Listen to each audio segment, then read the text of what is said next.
అందరూ ఎలా అన్నారు? నేనైతే చాలా బాగున్నాను. సో ఈరోజు వచ్చేసి మా అత్తయ్య ఇప్పుడు సొరకాయ బూరెలు చేస్తుందనమాట. కొంచెం సొరకాయ మిగిలిపోతే సో అది సొరకాయ బూరెలు చేయడానికి అని చెప్పి ఇక్కడ వచ్చేసి నేను సొరకాయ తురుము తురుముతున్నానండి, గీకుతున్నాను.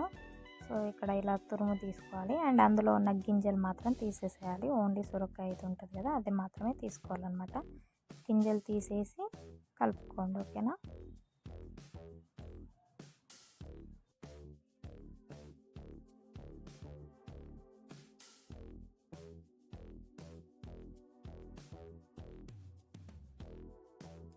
సొరకాయ ఫస్ట్ ఇక్కడ వచ్చేసి సొరకాయ తురుము తీసుకుంది.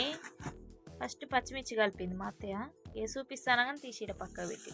సో ఫస్ట్ సొరకాయ తురుము, తర్వాత ఇది శనగపప్పు, ఇక్కడేమో శనగలు ఏంపింది, అండ్ ఇక్కడ పచ్చిమిరపకాయ, అండ్ ఇక్కడ కరివేపాకు, ఇంకా పసుపు, ఉప్పు, కారం. ఇదేమో బియ్యపిండి. బియ్యపిండి అయితే మనకి క్వాంటిటీ నేను చెప్పలేను, ఎందుకంటే సొరకాయ ఎంత తీసుకుంటే ఆ నీళ్ళకు సరిపడా ఇది పిండి తీసుకోవాలి. సో అందాదైతే ఇంత తీసుకున్నాం, ఎంత పట్టిద్దో తెలీదు. సో ఫస్ట్ సొరకాయ తురుములో ఏమిస్తున్నాం, శనగపప్పు, నానబెట్టిన శనగపప్పు వేస్తుంది అనమాట.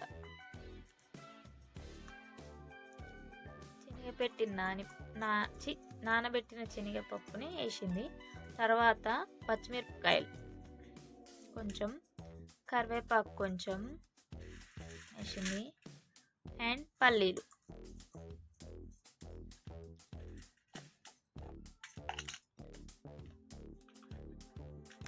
కొంచెం పసుపు,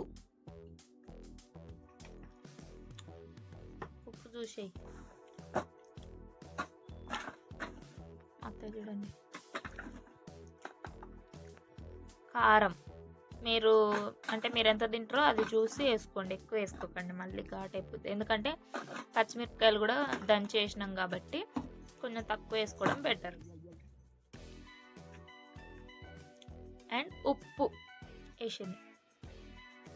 సో ఇలా అన్నీ వేసుకొని ఏం కావాలి ఇంకా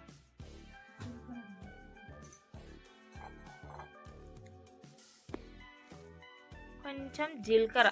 మా దగ్గర లేదు, మా ఇంట్లో అయిపోయింది, అందుకే గిత్త తీసింది. ఇక్కడ కనబడుతుందా ఇది. సో బియ్యం పిండి ఫస్ట్ కొంచెం కొంచెం వేస్తాయా, చాలే ఆవు, మళ్ళీ వేసుకొని కలుపుకోవచ్చు. వేసి ఇప్పుడు అవన్నీ కలపాలి, నీళ్ళు వేయకూడదు. సొరకాయలో ఉన్న వాటర్తోనే మనం ఇవన్నీ కలుపుకోవాలి, మిక్స్ చేసుకోవాలి. వాటర్ అయితే అస్సలు వేయకూడదు. పిండి ఎంత సరిపోతే అంతనే వేసి ఆ సొరకాయలలో నీళ్ళు వెళ్తుంది కదా, ఆ నీళ్ళతోనే కలుపుకోవాలి.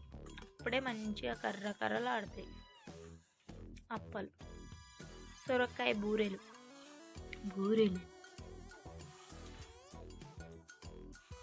ఇలా అన్నీ వేసి కలుపుకోండి. ఇంకేమైనా కావాలంటే మీరు కలుపుకోవచ్చు.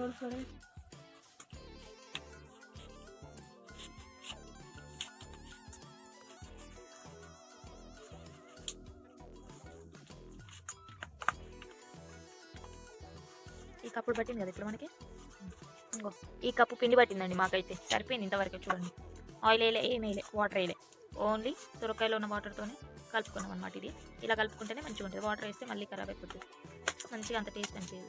పిండి ఎక్కువ పట్టింది.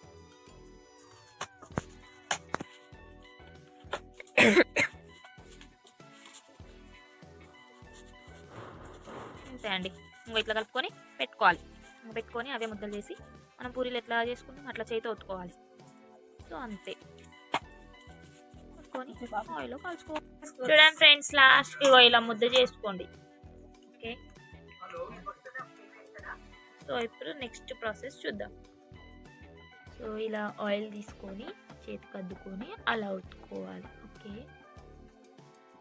అంతే, అది నేను కాల్చాలి. ఫస్ట్ ఇగో ఇట్లా ఉండలు చేసుకొని ఇంకో ఇట్లా చేతితోనే ఒత్తుకోవాలి ఆయిల్ ప్యాకెట్ మీద, లేకపోతే కవర్ వేసి దానికి ఆయిల్ పూసి ఇలా ఒత్తుకోండి, అంతే.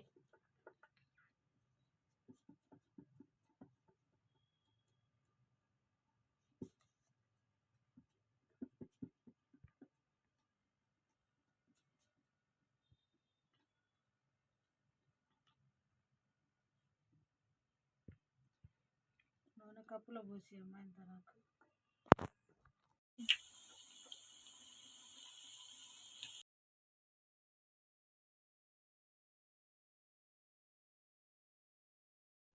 ఇక్కడ వచ్చేసి నేను అప్పాలు కాలుస్తున్నాను. మా అత్తయ్య ఏమో అప్పాలు ఒత్తుతుందండి. సో ఇక్కడైతే నైట్ టైం చేస్తున్నాం కాబట్టి ఇలా ఉందన్నమాట. సో నేను సెల్ఫీ వీడియో తీస్తున్నాను. ఇక్కడ ఇల్లు నిండా పొగ నిండిపోయిందని చెప్పేసి నేను చూపిస్తున్నాను అనమాట. నీకు చాలా బాగుంటాయి, ఇలా చేసుకోండి, స్నాక్ లాగా యూజ్ చేయండి. సో మొత్తం పొడుగు సొరకాయ ఉన్నప్పుడు సగం మిగిలిపోతుంది కదా, కర్రీ అంతా చేసుకోలేనప్పుడు ఇలా చేసుకోండి. ఒకసారి ట్రై చేయండి, ఎలా ఉందో కామెంట్ సెక్షన్లో కామెంట్ చేయండి. అండ్ తప్పకుండా మీరు అందరూ ట్రై చేయండి. అండ్ కొత్తగా చూసే వాళ్ళు ఎవరైనా ఉంటే నా ఛానల్ని సబ్స్క్రైబ్ చేసుకోవడం మాత్రం మర్చిపోకండి. Thanks for watching. Love you all. Bye bye. Please do like, share, comment and subscribe to my YouTube channel Sushma Chettipalli Official. Love you all. Bye bye.